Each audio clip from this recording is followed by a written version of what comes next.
സുരേഷിന്റെ സ്ഥാനാർത്ഥിത്വത്തിൽ തൃണമൂൽ കോൺഗ്രസിന് അതൃപ്തി. സ്ഥാനാർത്ഥിയെ നിർത്തും മുൻപ് അറിയിച്ചില്ലെന്ന് തൃണമൂൽ കോൺഗ്രസ് ആരോപിച്ചു. മമതാ ബാനർജിയുടെ തീരുമാനം കാത്തുനിന്നതിനാൽ കൊടിക്കുന്നിൽ സുരേഷിന്റെ നാമനിർദ്ദേശ പത്രികയിൽ ഒപ്പിട്ടിട്ടില്ല. ഡെപ്യൂട്ടി സ്പീക്കർ പദവി ലഭിക്കാത്തത് കാരണമാണ് ഇന്ത്യ സഖ്യം മത്സരത്തിന് ഇറങ്ങിയതെന്ന് കൊടിക്കുന്നിൽ സുരേഷ് പറഞ്ഞു. ലോക്സഭാ സ്പീക്കർ സ്ഥാനത്തേക്ക് സമവായം ഉണ്ടാക്കണം എന്നുള്ള ആഗ്രഹത്തോടു കൂടി ഞങ്ങൾ പലവട്ടം അതിനുവേണ്ടി ഉള്ള ശ്രമങ്ങൾ നടത്തി. ഗവൺമെൻറ് ഭാഗത്തുനിന്ന് ഇന്നലെ രാജ്നാഥ് സിംഗ് കോൺഗ്രസ് അധ്യക്ഷൻ ശ്രീ മല്ലികാർജ്ജുൻ ഖാർഗെ വിളിച്ചിരുന്നു. സ്പീക്കർ സ്ഥാനത്തേക്ക് ഇന്ത്യ സഖ്യത്തിൻ്റെ പിന്തുണ ആവശ്യപ്പെട്ടു. അപ്പോൾ ഡെപ്യൂട്ടി സ്പീക്കർ സ്ഥാനം ചോദിച്ചപ്പോൾ അത് ഇലക്ഷൻ കഴിഞ്ഞിട്ട് ആലോചിക്കാം, സ്പീക്കർ തെരഞ്ഞെടുപ്പ് കഴിഞ്ഞതിന് ശേഷം ആലോചിക്കാമെന്നുള്ള ഒരു മറുപടിയാണ്. പ്രത്യേകമായ ഒരു ഉറപ്പൊന്നും തരാതെ അപ്പോൾ ചർച്ച ചെയ്യാം, സ്പീക്കർ ഇലക്ഷൻ കഴിഞ്ഞിട്ട് ചർച്ച ചെയ്യാമെന്നാണ് പറഞ്ഞത്.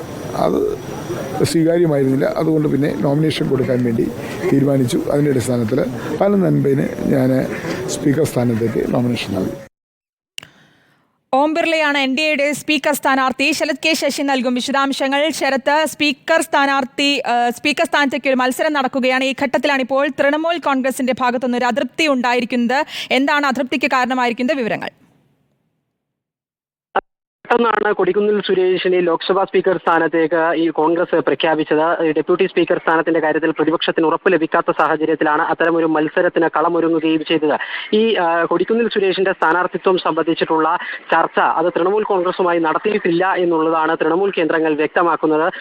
സ്പീക്കർ സ്ഥാനത്തേക്ക് പ്രതിപക്ഷം സ്ഥാനാർത്ഥിയെ മത്സരിപ്പിക്കുന്ന കാര്യം തൃണമൂൽ പ്രധാനപ്പെട്ട ഒരു രാഷ്ട്രീയ പാർട്ടിയായി ഈ പ്രതിപക്ഷത്ത് 29 സീറ്റുകളുള്ള പാർട്ടിയായിരുന്നിട്ടും അത്തരമൊരു ചർച്ചയിൽ തൃണമൂൽ കോൺഗ്രസിനെ ഭാഗമാക്കിയില്ല എന്നതാണ് അവർ അതൃപ്തിയായി പ്രധാനമായും ചൂണ്ടിക്കാണിക്കുന്നത്. അതുകൊണ്ട് തന്നെ ഇന്ന് കൊടിക്കുന്നിൽ സുരേഷ് നാമനിർദ്ദേശ പത്രിക ഫയൽ ചെയ്തപ്പോൾ വിവിധ ഇന്ത്യ സഖ്യ പാർട്ടികൾ ആ നാമനിർദ്ദേശ പത്രികയിൽ ഒപ്പിട്ടിരുന്നുവെങ്കിലും തൃണമൂൽ കോൺഗ്രസ് ആ നാമനിർദ്ദേശ പത്രികയിൽ ഒപ്പിടാൻ തയ്യാറായില്ല. പെട്ടെന്നുള്ള ഒരു തീരുമാനമായതുകൊണ്ട് തന്നെ ദില്ലിയിലുള്ള തൃണമൂൽ എംപിമാർക്ക് മമതാ ബാനർജിയുമായി ബന്ധപ്പെടാൻ സാധിച്ചില്ല. ഒരു അന്തിമമായ തീരുമാനം ഇക്കാര്യത്തിൽ അവർക്ക് കൈക്കൊള്ളാനാകാത്തത് കൊണ്ട് തന്നെ തൽക്കാലം നാമനിർദ്ദേശ പത്രികയിൽ ഒപ്പിടേണ്ടതില്ല എന്ന നിലപാടിലേക്ക് തൃണമൂൽ എംപിമാർ മാറുകയായിരുന്നു. ഏതായാലും നാളെ സ്പീക്കർ തെരഞ്ഞെടുപ്പ് നടക്കുമ്പോൾ ഇന്ത്യ സഖ്യത്തിന് തന്നെ പിന്തുണ പ്രഖ്യാപിക്കുമോ തൃണമൂൽ കോൺഗ്രസ് എന്നുള്ളത് അറിയേണ്ടതുണ്ട്. നിലവിലെ സാഹചര്യത്തിൽ അവരുടെ അതൃപ്തി പരസ്യമാക്കി കഴിഞ്ഞിരിക്കുന്നു. നിലവിൽ ലോക്സഭയുടെ ഒരു തെരഞ്ഞെടുപ്പിന്റെ ചരിത്രമെടുത്ത് പരിശോധിച്ചാൽ ഇത് 3ാം തവണയാണ് സ്പീക്കർ സ്ഥാനത്തേക്ക് തെരഞ്ഞെടുപ്പ് നടക്കാൻ വേണ്ടി പോകുന്നത്.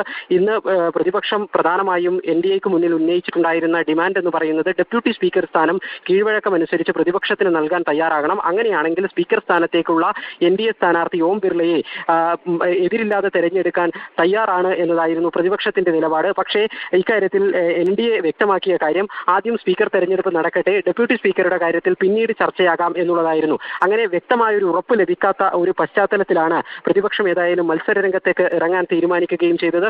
നാളെ ഈ തെരഞ്ഞെടുപ്പ് നടക്കും. ഇപ്പോഴത്തെ സാഹചര്യത്തിൽ 293 സീറ്റുകളുള്ള NDAക്ക് വിജയം എളുപ്പമാണ്. അതേസമയം തന്നെ പ്രതിപക്ഷം ശ്രമിക്കുന്നത് ചില ഭരണപക്ഷ വോട്ടുകളെങ്കിലും ചോർത്തിക്കൊണ്ട് ഭരണപക്ഷത്ത് അസ്വസ്ഥതകൾ സൃഷ്ടിക്കുക എന്നുള്ളതായിരിക്കും. കൊടിക്കുന്നിൽ സുരേഷിന്റെ സ്ഥാനാർത്ഥിത്വത്തിൽ തൃണമൂൽ കോൺഗ്രസിന് അതൃപ്തി.